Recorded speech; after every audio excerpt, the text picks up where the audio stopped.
Good evening to everyone. This is G. Lakshminarayana, Department Chemistry. My college name is SRR Government Arts and Science College, Karimnagar. Designation is Contract Lecturer.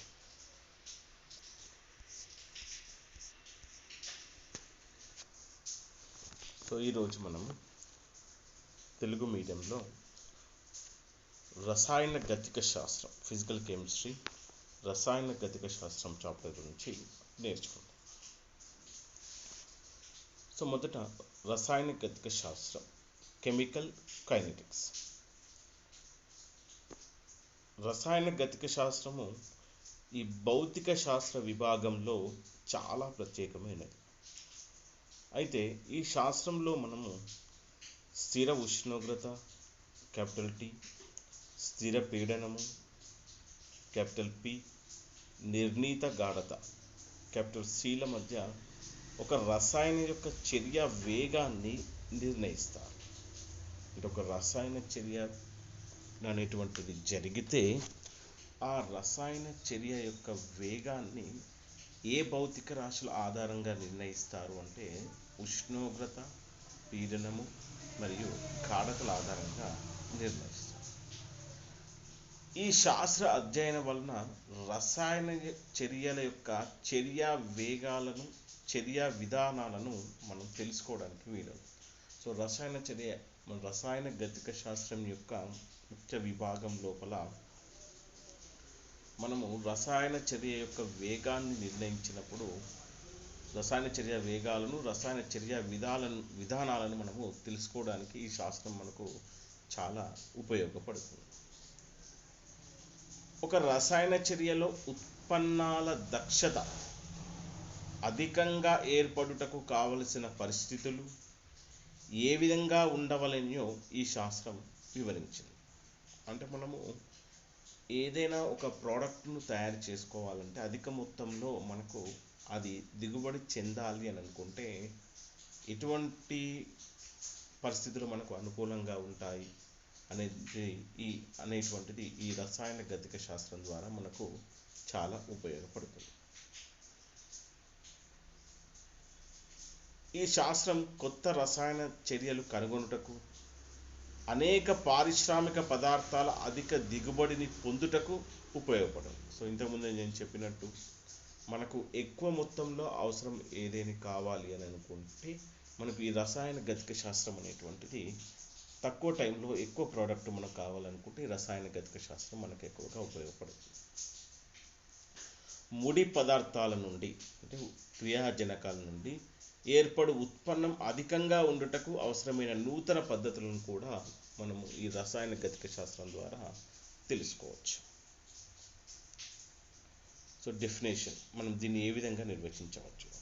రసాయన గతిక శాస్త్రంను సింపుల్గా, ఈజీగా స్థిర ఉష్ణోగ్రత, పీడనము మరియు గాఢతల వద్ద ఒక రసాయన చర్య యొక్క వేగము, రేటును నిర్ధారించుటకు, చర్యా విధానం తెలుసుకొనుటకు, చర్యా వేగంను ప్రభావితం చేసే అంశాల గురించి అధ్యయనం చేసే భౌతిక శాస్త్ర విభాగాన్ని రసాయన గతిక శాస్త్రం అంటారు.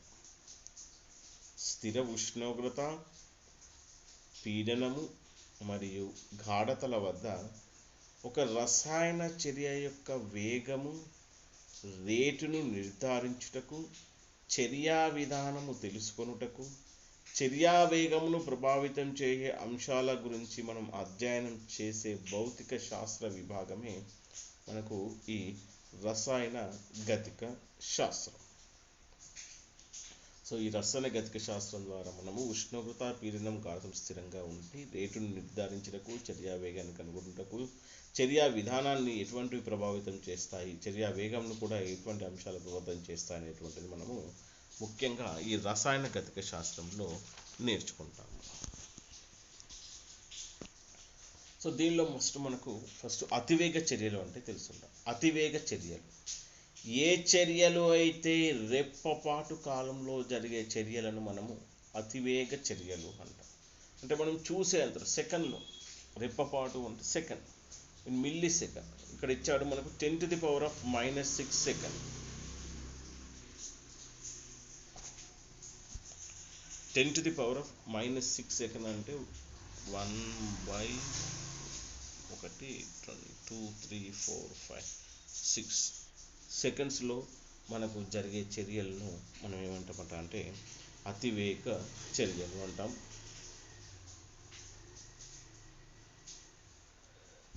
ఎగ్జాంపుల్స్ మనం తీసుకుంటే bomb విస్ఫోటనము,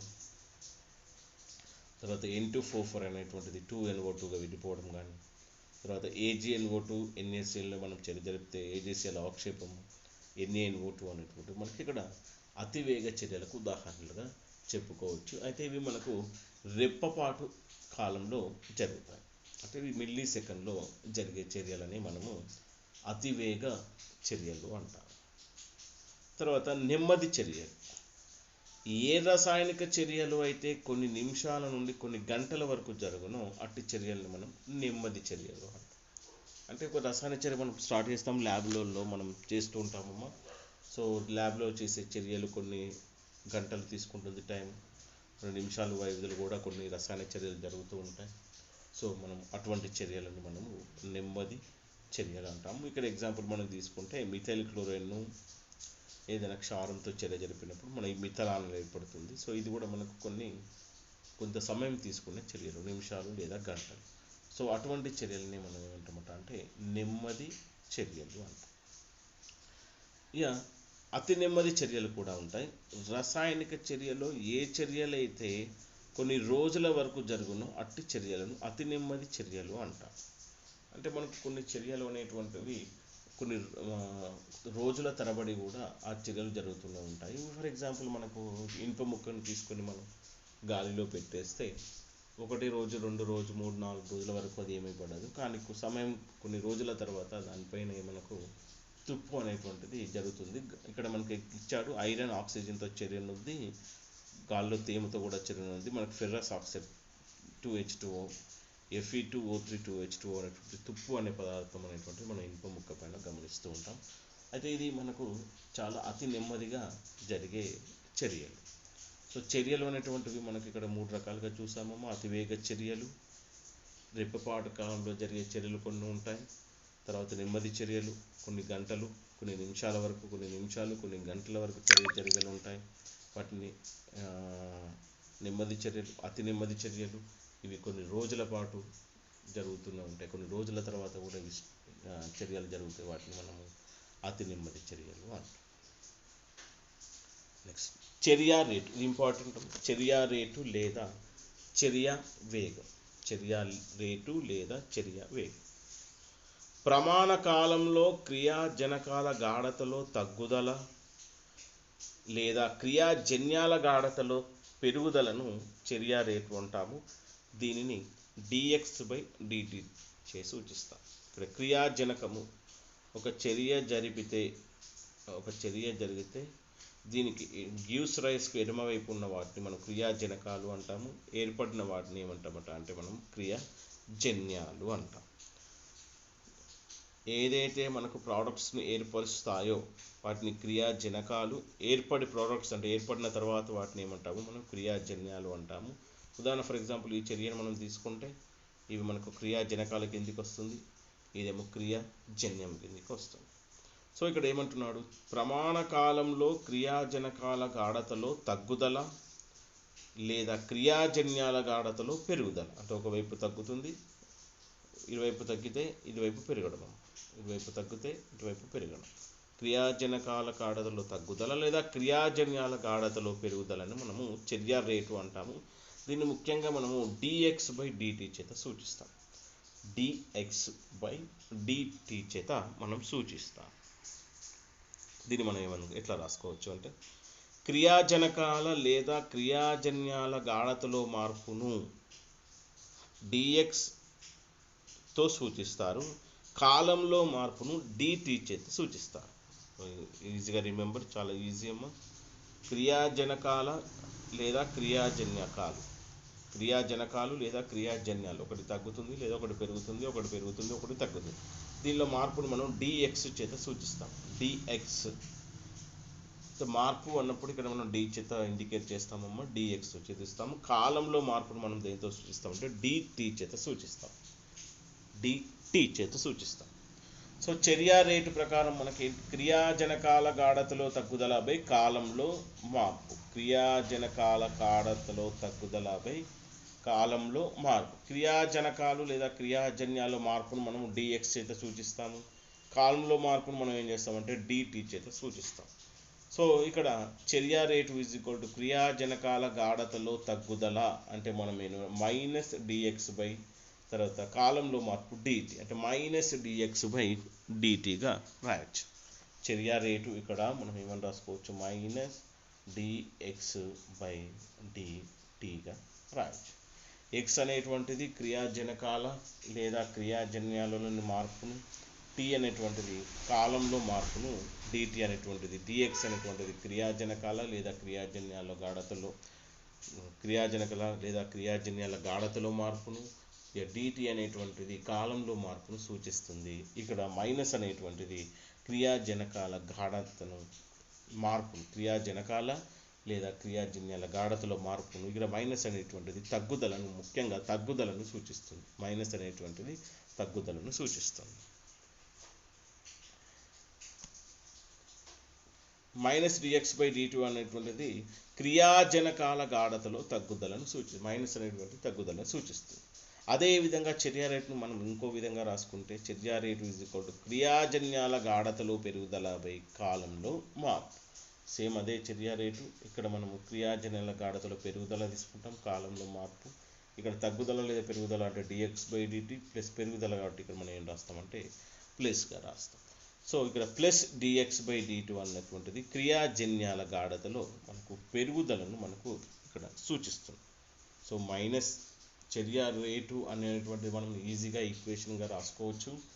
minus dx by dt ఇక్కడ మైనస్ అనేటువంటిది తగ్గుదలను సూచిస్తుంది.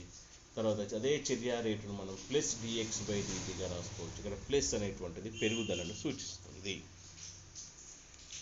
ఈ చర్య రేటుకు ప్రమాణాలు అనేటువంటివి మనము dx బై dtగా తీసుకుంటే గాఢతలకు మనకు మోల్స్ పర్ లీటర్గా రాస్తాము. గాఢతలకు ప్రమాణాలు మోల్స్ పర్ లీటర్, కాలానికి ప్రమాణాలు సెకండ్ రాస్తే ఇక్కడ మనం ఈ విధంగా రాసుకోవచ్చు. చర్య రేటుకు ప్రమాణాలు moles litre inverse into second inverse, litre inverse second ఇన్వర్స్గా మనము సూచిస్తాం.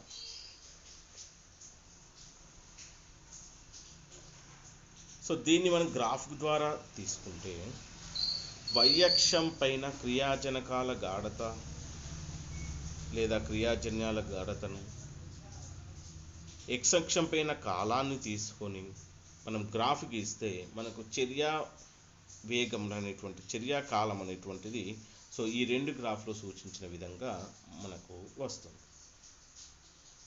క్రియాజనకాల గాఢత అనేటువంటిది ఇక్కడ క్రమక్రమంగా ఏమవుతుంది, తగ్గుతూ ఉంటుంది. క్రియాజనకాల గాఢత చర్య జరిగిన కొద్దీ క్రియాజనకాల గాఢత తగ్గుతూ ఉంటుంది. ఇక్కడ చర్య జరిగిన కొద్దీ క్రియాజన్యాల గాఢత ఏమవుతుంది, క్రియాజన్యాల గాఢత పెరుగుతుంది. ఇక్కడ క్రియాజనకాల గాఢత అనేటువంటిది తగ్గుతుంది. చూడండి గ్రాఫ్ను జాగ్రత్తగా గమనిస్తే x-అక్షం పైన కాలాన్ని, y-అక్షం పైన క్రియాజనకాల గాఢతను మనం తీసుకుంటే ఇక్కడ చర్య జరిగిన కొద్దీ క్రియాజనకాల గాఢత అనేటువంటిది క్రమక్రమంగా కాలం గడిచిన కొద్దీ తగ్గుతూ ఉంటుంది. సేమ్ ఇక్కడ అదే y-అక్షం పైన క్రియాజన్యాల గాఢతను, x-అక్షం పైన కాలాన్ని తీసుకుంటే చర్య కాలం జరిగిన కొద్దీ ఇక్కడ క్రియాజన్యాల గాఢత అనేటువంటిది మనకు పెరగడాన్ని సూచించవచ్చు. ఇక్కడ మొదటి చర్య రెండవ చర్యలో ఇక్కడ మార్పు అనేటువంటిది dxని సూచిస్తుంది, ఇక్కడ మార్పు అనేటువంటిది dtని సూచిస్తుంది. అదేవిధంగా ఇక్కడ మార్పును dx, ఇక్కడ కూడా మార్పును మనము dtగా సూచిస్తాం. చర్య రేటు సమీకరణం ఇట్లా రాయొచ్చు. ఒక రసాయనిక చర్య యొక్క చర్య రేటుని ఆ రసాయన చర్యలో పాల్గొనిన క్రియాజనకాల గాఢత ఘాతాల లబ్ధానికి అనులోమానుపాతంలో ఉంటుందట. చర్య రేటు సమీకరణము ఇది వెరీ వెరీ ఇంపార్టెంట్. ఒక రసాయన చర్య యొక్క చర్య రేటుని ఆ రసాయన చర్యలో పాల్గొనిన క్రియాజనకాల గాఢతల ఘాతాల లబ్ధానికి అనులోమానుపాతంలో ఉంటుంది. సో ఒక ఎగ్జాంపుల్ మనం తీసుకుంటే XA ప్లస్ YB అనేటువంటిది ఒక రసాయన చర్య అయితే ఇది ప్రోడక్ట్ అనేటువంటిది ఏర్పడుతుంది. XA ప్లస్ YB ఒక ప్రోడక్ట్ అనేటువంటిది మనకి ఇక్కడ చూడొచ్చు. సో ఇదే సమీకరణాన్ని మనం ద్రవ్యరాశి క్రియా నియమాన్ని అనువర్తింపజేస్తే dx/dt is equal to a⁴x plus a⁴x into b⁵. ఇక్కడ చూడండి అమ్మా, XA ప్లస్ YB దీన్ని మనం ఘాతాల రూపంలో రాసేసుకుంటే ద్రవ్యరాశి క్రియా నియమం ప్రకారం dx/dt a⁴x into b⁴. So dx/dt is equal to ఇక్కడ అనులోమానుపాతము, ఇది అనులోమానుపాతం తీసేస్తే మనకు ఒక కాన్స్టెంట్ వస్తుంది, అది k. dx/dt is equal to k into a⁴x into b⁴. So పై సమీకరణాన్ని మనము చర్యా రేటు సమీకరణం అని కూడా అంటారు. దీనిలోని కేను చర్యా రేటు స్థిరాంకము లేదా అనుపాత స్థిరాంకము అని కూడా అంటారు. సో సింపుల్ అండ్ ఈజీ అమ్మ. చర్యా రేటు సమీకరణం ఇంపార్టెంట్. కే ఒక రసాయనిక చర్య యొక్క చర్యా రేటుని ఆ రసాయన చర్యలో పాల్గొనిన క్రియాజనకాల ఘాతల లబ్ధానికి అనులోమానుపాతంలో ఉంటుంది. సో ఒక రసాయన చర్య అనేటువంటిది XA ప్లస్ YB అనేటువంటి తీసుకొని ప్రోడక్ట్ని తీసుకుంటే, సో పై చర్యడానికి మనం ద్రవ్యరాశి క్రియా నియమాన్ని అనువర్తింప చేస్తే, so dx/dt is proportional to a⁴x into b⁴. దాన్ని dx/dt ఈజ్ ఈక్వల్ అనులోమానుపాతం తీసేస్తే k into a⁴x into b⁴. So పై సమీకరణాన్ని మనం ఏమంటామట అంటే ఈ సమీకరణాన్ని చర్యా రేటు సమీకరణం అంటాము. దీనిలోని కేను మనం ఏమంటామట అంటే చర్యా రేటు స్థిరాంకము లేదా అనుపాత స్థిరాంకము అంటాం. చర్యా రేటును ప్రభావితం చేయు అంశాలు. మరి ఈ చర్యా రేటును ఎటువంటివి ప్రభావితం చేస్తాయి? రసాయనిక చర్య అనగా క్రియాజనకాల యొక్క పాత బంధాలు విచ్ఛిత్తి చెంది నూతన బంధాలు ఏర్పడుట జరగవలెను. క్రియాజనక అణువుల మధ్య బంధ విచ్ఛేదనం చేయడము క్రియాజనకాల బంధ స్వభావము, బంధాల సంఖ్య, క్రియాజనకాల పరిమాణము, క్రియాజనకాల అణువుల సంఖ్య యొక్క తాడన స్వభావంపై ఆధారపడి జరుగును. సో రసాయన చర్య రేటును మనం ఎటువంటివి ప్రభావితం చేస్తాయి అని అంటే, యాక్చువల్గా రసాయన చర్య అనగా క్రియాజనకాల యొక్క పాత బంధాలు, అంటే మొదట ఏదైతే ఎడమవైపు ఉన్న క్రియాజనకాలు ఏవైతే ఉంటాయో అవి పాత బంధాలు విచ్ఛిత్తి చెంది వాటిలో నూతన బంధాలు అనేటువంటివి మనకు ఏర్పడాలి. సో అట్లా ఏర్పడాలి అంటే అణువుల మధ్య బంధ విచ్ఛేదనం చేయడం, లేదంటే ఆ బంధ విచ్ఛేదనం అంటే బంధ స్వభావము, బంధాల సంఖ్య, క్రియాజనకాల పరిమాణము, అణువుల సంఖ్య, తాడన స్వభావం పైన మనకు ఆధారపడి ఉంటాయి. కాబట్టి ఈ రసాయన చర్య వేగాన్ని కింది అంశాలు కొన్ని అంశాలు మనకు ఇక్కడ ప్రభావితం చేస్తాయి. సో అంశాలు అనేటువంటివి ఎటువంటి అంశాలు మనకు ప్రభావితం చేస్తాయి అంటే క్రియాజనకాల గాఢత. నెంబర్ 1 క్రియాజనకాల గాఢత. ఒక శూన్య క్రమాంక చర్య మనం నెక్స్ట్ నేర్చుకుంటామమ్మా. శూన్య క్రమాంక చర్య తప్ప మిగతా అన్ని రసాయన చర్యలు క్రియాజనకాల గాఢతపై ఆధారపడి ఉండును. శూన్య క్రమాంక చర్య అనేటువంటిది మనం నెక్స్ట్ నేర్చుకుంటాం. అదొక చర్య తప్ప మిగతా అన్ని రసాయన చర్యలు అంటే మనకు క్రియాజనకాల గాఢతపై ఆధారపడి ఉంటాయి. గాఢత అనే క్రియాజనకాల గాఢతపైనే మనకు అన్నీ ఆధారపడి ఉంటాయి. స్థిర ఉష్ణోగ్రత వద్ద ఒక రసాయనిక చర్య యొక్క చర్యా రేటు ఏ క్షణం వద్దనైనా ఆ క్షణం వద్దనున్న క్రియాజనకాల క్రియాశీల ద్రవ్య వేగం యొక్క లబ్ధానికి అనులోమానుపాతంలో ఉంటుంది. చర్య ప్రారంభ సమయంలో క్రియాజనకాల గాఢత అధికంగా ఉంటుంది. ఫలితంగా ఏకాంక ఘనపరిమాణంలో ఉన్న అణువుల సంఖ్య అధికంగా ఉండి వాటి మధ్య తాడనాల సంఖ్య అధికంగా ఉంటుంది. కావున చర్యా వేగం అధికంగా ఉంటుంది. క్రియాజనకాలు క్రియాజనకాలుగా మారు క్రమంలో కొంత సమయం తర్వాత చర్యా వేగం ఏమవుతుంది? తగ్గుతుంది. ఈ కారణం చేత క్రియాజనకాల గాఢతకు చర్యాకాలకు మధ్య గ్రాఫ్ గీస్తే మనకు పరావలయం అనేటువంటిది ఏర్పడుతుంది.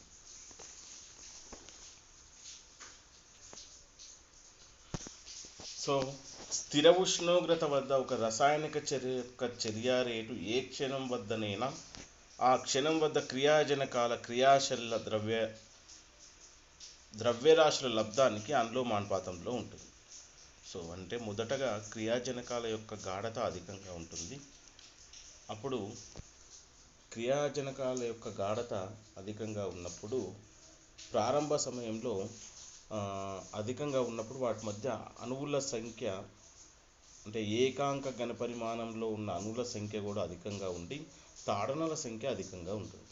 సో అప్పుడు చర్యావేగం ఎలా విధంగా ఉంటుందట అంటే గాఢత అధికంగా ఉన్నప్పుడు అందులో ఉండే ఏకాంక ఘనపరిమాణంలో ఉండే అణువుల సంఖ్య అధికంగా ఉండడం వల్ల తాడన అనేటువంటిది అధికంగా జరిగే చర్యావేగం ఎక్కువగా జరుగుతుంది. అయితే క్రియాజనకాలు క్రియాజన్యాలుగా మారు క్రమంలో కొంత సమయం తర్వాత ఏమవుతుంది, చర్యావేగం అనేటువంటిది నెమ్మదిగా తగ్గుతుంది. సో తగ్గడం వలన అప్పుడు గాఢత చర్యావేగంకు మనకు గాఢత మొదటగా ఉన్నకంటే తగ్గి చర్యావేగం కూడా తగ్గి మనం గ్రాఫిక్ ఇస్తే మనకు ఒక పరావలయం రూపంలో వచ్చేస్తుంది. అంటే మొదట అనేటువంటిది మనకు చర్యావేగం ఎక్కువగా ఉండి రాను రాను ఏమవుతుందట అంటే చర్యావేగం అనేటువంటిది ఇక్కడ మనకు తగ్గుతూ ఉంటుంది. ఒక శూన్య క్రమాంక చర్యను పక్కకు పెట్టేస్తే ద్వితీయ తర్వాత ప్రథమ క్రమాంక చర్యను చూస్తే ఈ విధంగా ఉంటుంది. గాఢత ప్రభావం.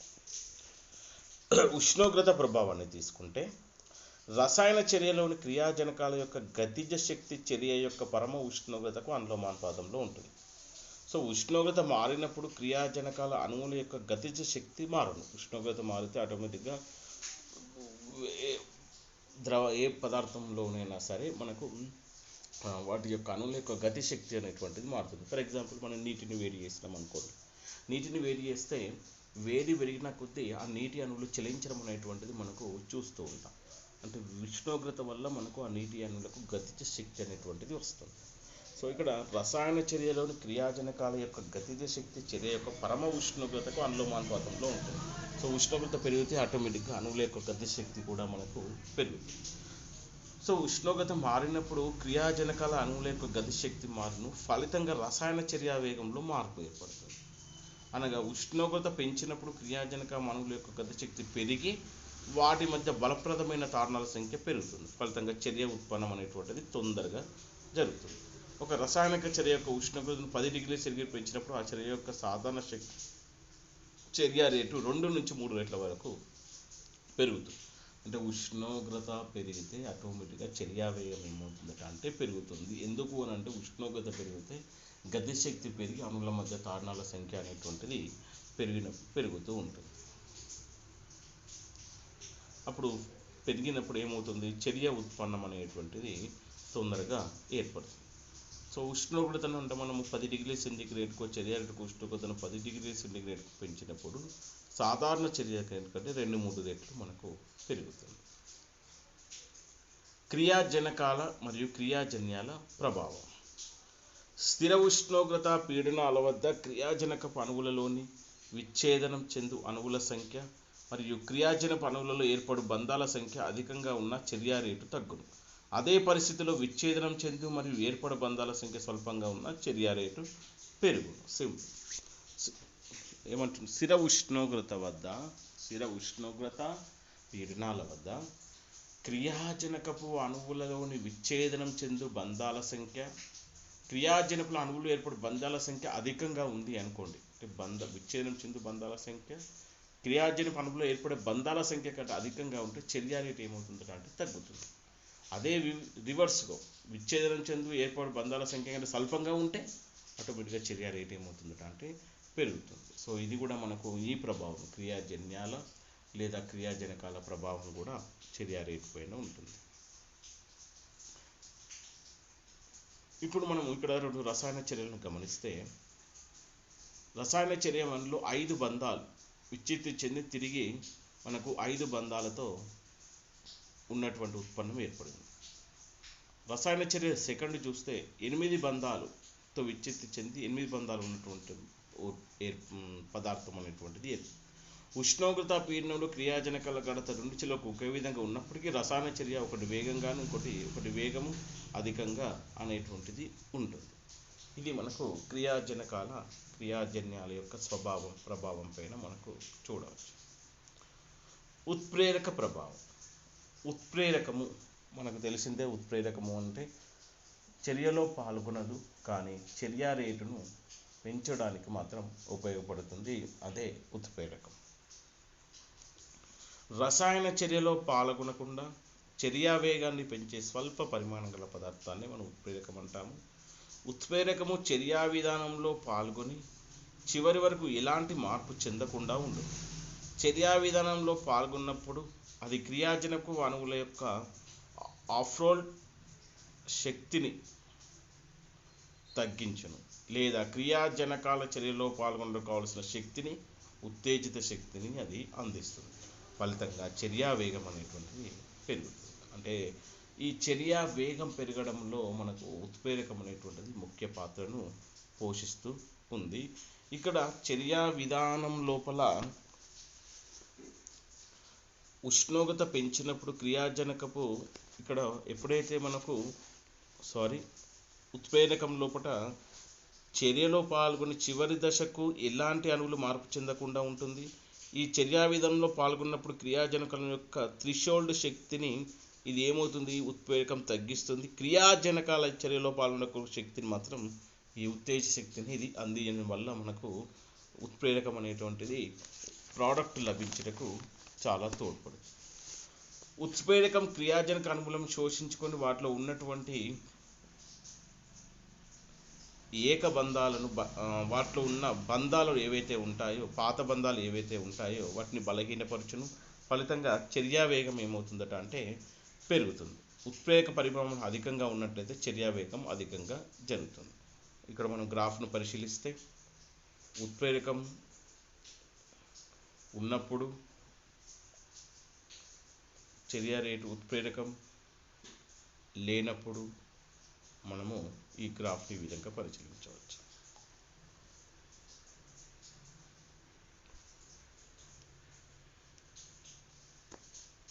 పీడన ప్రభావం. సాధారణంగా పీడన ప్రభావం ఘన పరిస్థితిలో వర్తించదు, కానీ దీనికి వాయుస్థితిలో జరిగేటువంటి రసాయన చర్యలపైన మాత్రమే పీడన ప్రభావం అనేటువంటిది ఉంటుంది. అయితే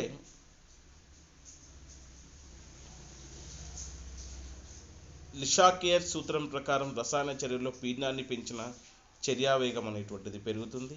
చర్యా వేగము పెరిగి దానికి అధిక ఉత్పన్నాన్ని మనకు ఇస్తుంది. అంటే పీడనం పెరిగితే కూడా మనకు సింపుల్గా అర్థం చేసుకోవచ్చు, చర్యా వేగం కూడా పెరుగుతుంది. కాంతి రసాయన చర్యలు కాంతి వికిరణాన్ని శోషించుకొని జరుగును. అనగా క్రియాజనక అణువులు కాంతిపై సమక్షంలో చర్య జరిగినప్పుడు కూడా చర్యా వేగం అధికంగా జరిగి ఉత్పన్నాన్ని ఏర్పరచు. అంటే కాంతి ప్రభావం వల్ల కూడా మనకు చర్యా రేటు అనేటువంటిది పెరుగుతుంది.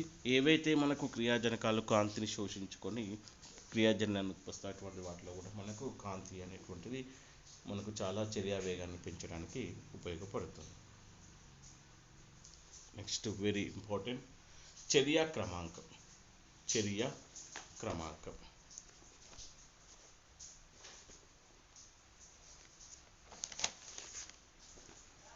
రేటు నిర్ధారణ దశలో చర్యలో పాల్గొనేటువంటి క్రియాజనకపు గాఢతల ఘాతాల మొత్తాన్ని మనము చర్య క్రమాంకము అంటాం. Simple and easy.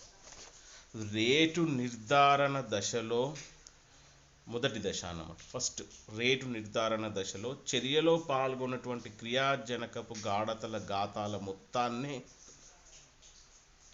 చర్యా క్రమాంకం అంటాము. లేదా రేటు నిర్ధారణ దశలో పాల్గొని చర్యా వేగాన్ని ప్రభావితం చేయు క్రియాజనకపు అణువుల సంఖ్యనే ఆ చర్య యొక్క క్రమాంకము అంటాము. Very very important. రేటు నిర్ధారణ దశలో చర్యలో పాల్గొన్నటువంటి క్రియాజనకపు గాఢతల ఘాతాల మొత్తాన్నే చర్యా క్రమాంకం. అంటే క్రియాజనకాల గాఢతల ఘాతాలు లేదా రేటు నిర్ధారణ దశలో పాల్గొనే చర్యా వేగాన్ని ప్రభావితం చేయు క్రియాజనకపు అణువుల సంఖ్యనే మనము ఇలా చర్యా క్రమాంకం అంటాము. ఎగ్జాంపుల్ చూస్తే ఫర్ ఎగ్జాంపుల్ ఏ అనేటువంటిది ఒకటి క్రియాజనకం ఒక ప్రోడక్ట్ను ఏర్పరుస్తుంది. ఇక్కడ ఒకటి ఉంది, దాని ఘాతం 1. సో దాన్ని మనం ఈ విధంగా రాసుకోవచ్చు. dx/dt is proportional to a to the power of 1. ఏ అనేటువంటిది క్రమాంకం 1, చర్యా క్రమాంకం కూడా 1. ఇక్కడ ఏ అనేటువంటిది ఒకటే ఉంది, దీని గుణకం ఒకటే ఉంది, ఘాతం 1 కాబట్టి ఇక్కడ చర్యా క్రమాంకం అనేటువంటిది 1.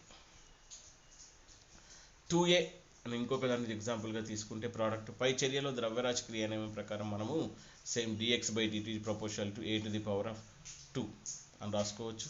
a⁴ రాసుకుంటే అప్పుడు ఏ క్రమాంకం 2, చర్య క్రమాంకం కూడా 2. ఇంకా ఎగ్జాంపుల్ తీసుకుంటే a+b 2 తీసుకున్నారు. a+b తీసుకుంటే ద్రవ్యరాశి క్రియ నియమం ప్రకారం dx/dt proportional to a⁴ b⁴ ఏ క్రమాంకం ఎంత అమ్మ 1, బి క్రమాంకం 1. సో చర్య క్రమాంకం ఏమవుతుందట అంటే ఇంతకుముందు చెప్పినట్టు ద్రవ్యరాశి క్రియాజనకాల గాఢతల ఘాతాల మొత్తం కాబట్టి 1 + 1 ఏమవుతుంది 2 అవుతుంది. అప్పుడు చర్య క్రమాంకం ఎంత అంటే మనకి ఇక్కడ 2. సో నెక్స్ట్ ఎగ్జాంపుల్ తీసుకుంటే 2a+b ప్రోడక్ట్ ఏర్పడింది. dx/dt is proportional to a గుణకం 2 ఉంది కాబట్టి a² a⁴ అండ్ b⁴. ఏ క్రమాంకం ఏమంతా ఇక్కడ 2, బి క్రమాంకం 1, చర్య క్రమాంకం 2 + 1 ఎంత 3. మళ్ళీ చూద్దాం సరే. చర్య క్రమాంకం వెరీ ఇంపార్టెంట్. రేటు నిర్ధారణ దశలో చర్యలో పాల్గొన్నటువంటి క్రియాజనకాల గాఢతల ఘాతాల మొత్తమే చర్య క్రమాంకము, లేదంటే క్రియాజనకాల అణువుల సంఖ్యనే మనం ఇక్కడ చర్య క్రమాంకంగా తీసుకుంటే, ఇక్కడ మనం మొదటి ఎగ్జాంపుల్ తీసుకుంటే ఏ అనేటువంటిది ఒకటే క్రియాజనకం ఉంది, ప్రోడక్ట్ ఏర్పడింది. ద్రవ్యరాశి క్రియా నియమం ప్రకారం dx/dt is proportional to a, ఇక్కడ ఒకటే ఉంది కాబట్టి dx/dt 1, అప్పుడు ఏ క్రమాంకం 1, చర్య క్రమాంకం కూడా 1 ఉంది. సో ఇక్కడ మనం ఈ ఎగ్జాంపుల్స్ తీసుకుంటే 2a 2 క్రియాజనకాలు dx/dt ఇక్కడ 2 ఉన్నాయి కాబట్టి a⁴ అని రాసుకోవచ్చు. సో అప్పుడు ఏ క్రమాంకం 2 అవుతుంది, చర్య క్రమాంకం కూడా 2 అవుతుంది. థర్డ్ ఎగ్జాంపుల్ తీసుకుంటే 2 ఉన్నాయి, a+b క్రియాజనకాలు ప్రోడక్ట్ ఏర్పడింది. a యొక్క గుణకం 1, ఘాతం 1, b యొక్క ఘాతం కూడా 1, dx/dt a⁴ b⁴. ఏ క్రమాంకం 1, ఇక్కడ b క్రమాంకం 1, కానీ చర్య క్రమాంకం 2 ఉన్నాయి కాబట్టి ఘాతాల మొత్తం తీసుకుంటే 1 + 1 2 అవుతుంది. నాలుగో ఎగ్జాంపుల్లో 2a+b = ప్రోడక్ట్ చర్య క్రమాంకం dx/dt a² b1. సో ఇక్కడ ఏ క్రమాంకం తీసుకుంటే 2, బి క్రమాంకం తీసుకుంటే 1, చర్య క్రమాంకం మొత్తం ఏమవుతుంది 2 + 1 ఘాతం 3 అవుతుంది.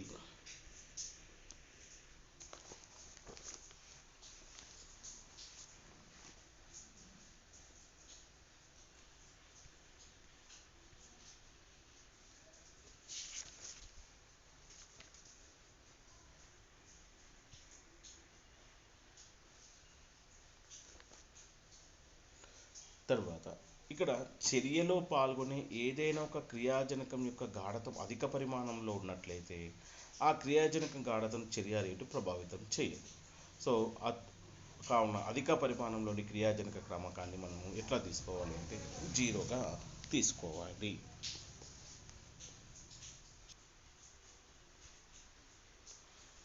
చర్యలో పాల్గొనే ఏదైనా క్రియాజనకం యొక్క గాఢత అధిక పరిమాణంలో ఉన్నట్లయితే ఆ క్రియాజనకం గాఢత చర్య రేటును ప్రభావితం చేయదు.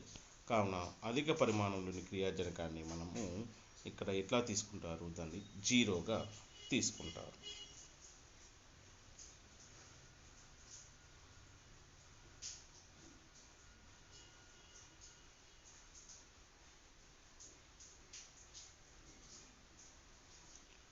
సో మొదటి చర్య క్రమాంకం అంటే మనం ఈ విధంగా లెక్కలోకి తీసుకోవాలి.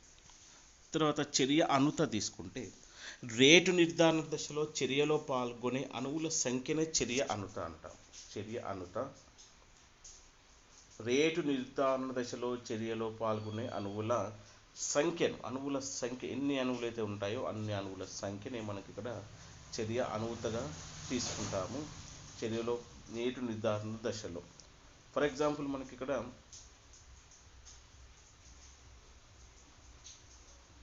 2a+b ప్రోడక్ట్ ఏర్పడింది. దాన్ని మనం ఇక్కడ రాసుకోవచ్చు a+b ఒక ప్రోడక్ట్ c+a ఒక ప్రోడక్ట్ x ఏర్పడితే ఇక్కడ మనం చర్య అణుతాను ఎంతగా తీసుకోవాలి అని అంటే కేవలం ఒకటే అణువు ఇక్కడ ఎక్కువగా పాల్గొన్నది కాబట్టి మనకు చర్య అణువును 1గా తీసుకుంటాం.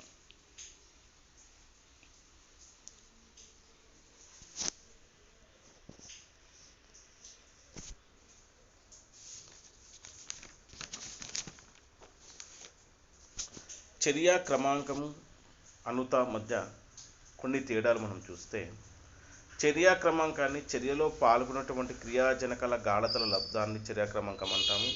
అనుత అనున్నటువంటి చర్యలో పాల్గొన్న క్రియాజనక అణువుల సంఖ్యను, కేవలం అణువుల సంఖ్యను సూచిస్తుంది. ఇదేమో గాఢతల ఘాతాల మొత్తాన్ని సూచిస్తుంది. క్రమాంకాన్ని మనం ప్రయోగపూర్వకంగా నిర్ధారిస్తారు. చర్యా క్రమాంకాన్ని అనుతను చర్య యొక్క సంవిధానం వలన నిర్ధారిస్తారు. చర్య యొక్క సంవిధానం. సో క్రమాంకం అనేటువంటిది దానిలో సున్నా భిన్నాలు మరియు పూర్ణాంకాలుగా సూచిస్తారు. అనుత అనేటువంటిది సున్నా భిన్నాలుగా ఉండదు, ఇది కేవలం పూర్ణాంకాలుగా మాత్రమే ఉంటుంది. సో చర్యా క్రమాంకము అనుతల మధ్య తేడాలు కూడా వెరీ ఇంపార్టెంట్ అమ్మా. చర్యా క్రమాంకాన్ని మనము చర్యలో పాల్గొన్నటువంటి క్రియాజనకాల గాఢతల ఘాతాల మొత్తంగా తీసుకుంటే, అనుతలో కేవలం చర్యలో పాల్గొన్న క్రియాజనకాల అణువుల సంఖ్యను తీసుకుంటాం. దీన్నేమో చర్యా క్రమాంకాన్ని ప్రయోగపూర్వకంగా నిర్ధారిస్తారు. అనుతను మనం చర్య సంవిధానం ద్వారా నిర్ధారిస్తాం. ఈ క్రమాంకం అనేది సున్నాగాను, భిన్నాలుగాను, పూర్ణాంకాలుగాను ఉంటుంది. చర్యా క్రమాంకం అనేటువంటిది అనుత అనేటువంటిది సున్నాలు భిన్నాలుగా ఉండదు, కేవలం పూర్ణాంకాలుగాను మాత్రమే ఉంటుంది. సో మనం ఈరోజు క్లాసులో ఉష్ణగతిక శాస్త్రం ఉపయోగము, ఆ ఉష్ణగతిక శాస్త్రంలో చర్యలు ఏ విధంగా ఉంటాయి, అతివేగ చర్యలు, నెమ్మది చర్యలు, అతి నెమ్మది చర్యలు, తర్వాత చర్య రేటు dx/dt అంటే పెరిగితే ప్లస్గా రాసుకోవాలి, తగ్గితే మైనస్గా రాసుకోవాలి చర్య రేటును. తర్వాత ప్రమాణాలు, moles, litre inverse, second inverse చర్య రేటుకు, గ్రాఫ్ విధానం చూసాము. చర్య రేటు సమీకరణం ద్రవ్యరాశి క్రియా నియమం ప్రకారం చూసాము.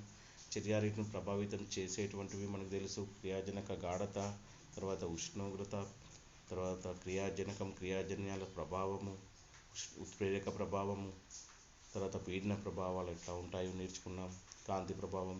తర్వాత చర్యా క్రమాంకము అంటే ఏమిటి, ఆ చర్యా క్రమాంకము అంటే ఏంటిది, అనుత అంటే ఏంటిది, చర్యా క్రమాంకానికి అనుతకు మధ్య తేడాలు అనేటువంటివి నేర్చుకున్నాం. సో నెక్స్ట్ క్లాస్లో మనము శూన్య క్రమాంక చర్య, ప్రథమ ద్వితీయ క్రమాంక చర్యలు, వాటి యొక్క సమీకరణాలు పాల గురించి నేర్చుకుంటాం. Thank you for watching. So thank you. Stay home, stay safe.